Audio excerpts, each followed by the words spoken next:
Hi guys, Jay here. So it's April, which means it's Autism Awareness Month. Yay. So I'm here to pretty much give people some general knowledge, examples, personal examples, and pretty much more of an idea of what autism is. And this is a personal one for me because I myself have autism. Particularly, I'm on the mild spectrum, which means I have less of what some others with autism may have. And there are other people with the mild spectrum of autism out there. And yeah, I'm here to clear up some things or straighten some things out or just teach you what autism is. So, first and foremost, what is autism? Well, it's classified as a disorder that generally affects a person's social skills, socialization, and pretty much everything socially with other people. We can perceive social cues differently. We have different social skills, and we also may have tics that other people may not have. So, first and foremost, the social cues. We may not be able to pick up certain social things like reading the room. We may not read a room whatsoever. Personally, I remember times in class where everyone's working and I'm still like in an excited mood and I'm here to just like, hey, dude, what do you want to do? And it's a time of busyness. That is an example of autism, when we cannot read a room very well. Or we generally cannot pick up a social cue, like if somebody's upset or if somebody's angry, we may not be able to pick that up immediately.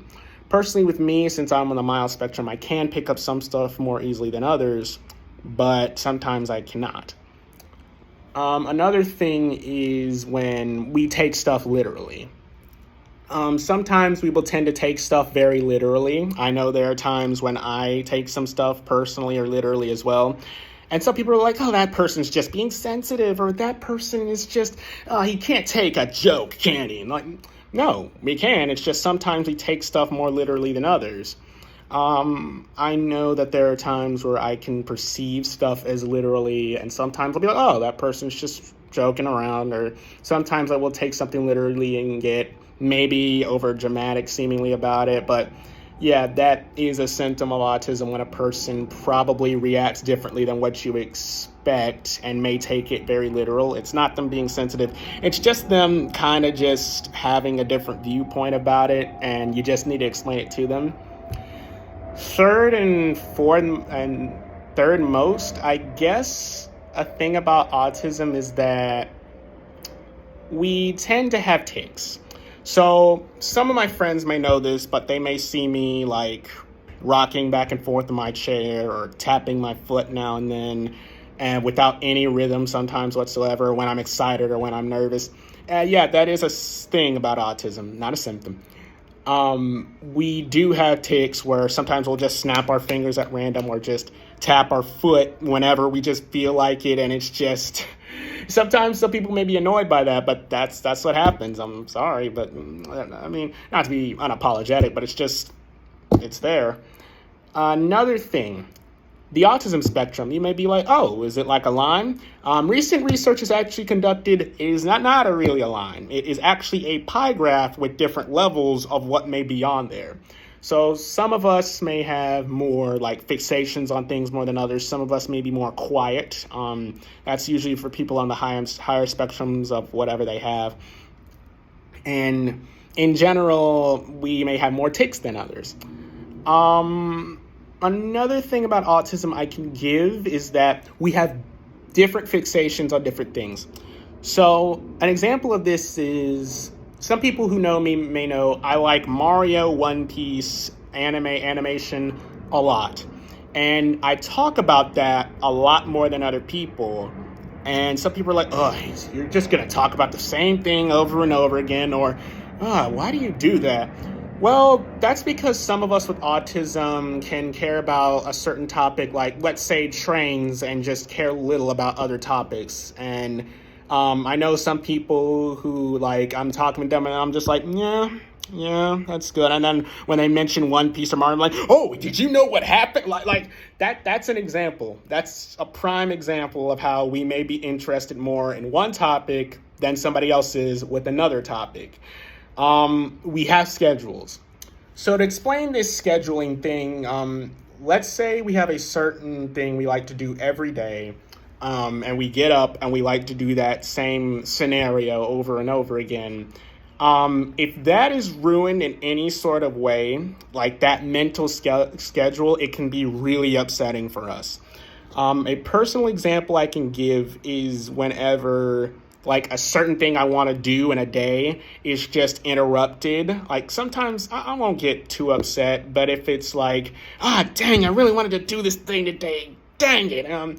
I can get very upset depending on what it is. Like if I want to hang out with my friends and it gets interrupted like really badly by something, I'm just like, that sucks. But there's nothing more we can do. But a common thing I see people do is that they'll have a unfortunate generalization of what autism is without actually researching it first. They'll be like, oh, this person's too sensitive, or this person just likes to do that so much. Like, well, bro, what is wrong with you? Like, no, do not do that. Please do not do that. Essentially, this generalization of what it is, like, I'm here to disprove that. So a generalization is that this person with autism may just be, what's the good word? Like a person may just think, that's what autism is. Oh, well. But no, when you say it to somebody, they just probably won't get it for some reason, that person with autism. And they're like, oh, you're just using that as an excuse. It's not an excuse. It's just giving a good answer to what might be happening. And if you don't accept that, then I don't know how to help you. You're not helping by just telling a person with autism, like, hey, you can't just understand anything, can you? Why don't you just get out of here? Like, that doesn't help them out. Like, it's worse than you think. An example of this with research is that some people with autism will need more help with social skills more than others. And it's good to help them out if they're having issues with certain social cues or social skills. Like, if they can't pick up a certain social skill from somebody, please help them out. Don't just diss them away or something like that. Please help them out. Like, please. But, yeah.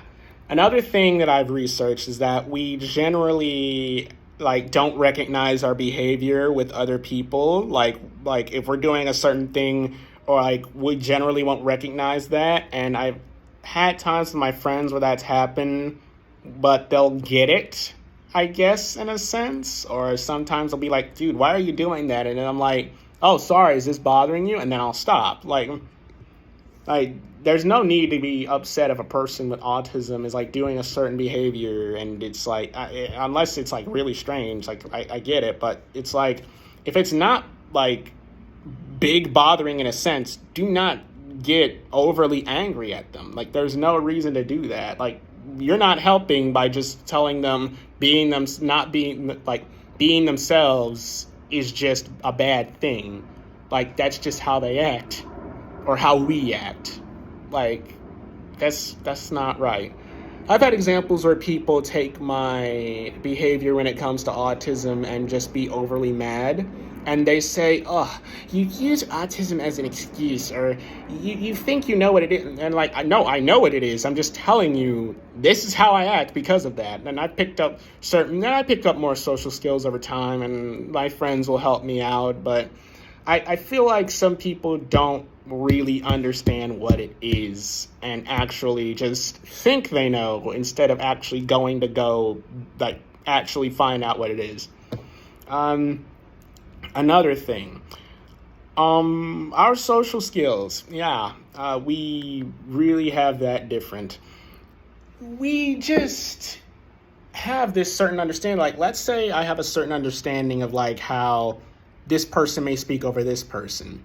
If you speak in a very blunt manner or a very angry manner, sometimes I'll be like, why are you doing that? And then like somebody may explain, oh, no, that's just how they act. And I'm like, huh.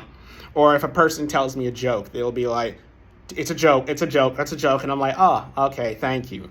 Like, that's just, we lack some social cues where it's like, dude, do you know that you're bothering us by doing that? And I'm like, oh, sorry. I'm like, and we also find it very hard to sometimes talk to people, not just because of how people may react to our behaviors, but also because it's generally, I guess, very hard to socialize with some of the things that we do. And I find that sad, really. It's just really, really, really upsetting sometimes, especially when people don't really take the time of their day to like just say, hey, you okay? Or hey, what's up? And it's like, yeah, some of the stuff that I do is because of my like cues and autism and stuff like that. It's not because like I'm trying to be annoying or bothering others. It's just that's how I work. Like, I'm an article. What you get is what you get, really. And yeah, I'm learning to like better some of my socialing skills, but don't try to fix me. Like, I will say this, and I will forever say this. Yes, I have autism. Does that mean that I have an illness or a sickness? No. I don't need a cure. I don't need any medicine. I am fine 100%. Please, please respect us. We don't need help. We need help socializing, yeah, and some social skills and cues and understanding. But yeah, if anybody wants to like research themselves, I'll be happy to give them a link or something. But happy Autism Awareness Month. I'm sorry if there are some areas in this video where I kind of started getting shooken up a little bit. I may like have some corrections later on, or just give my like, I guess, fixings of what may be wrong with this video. See you guys.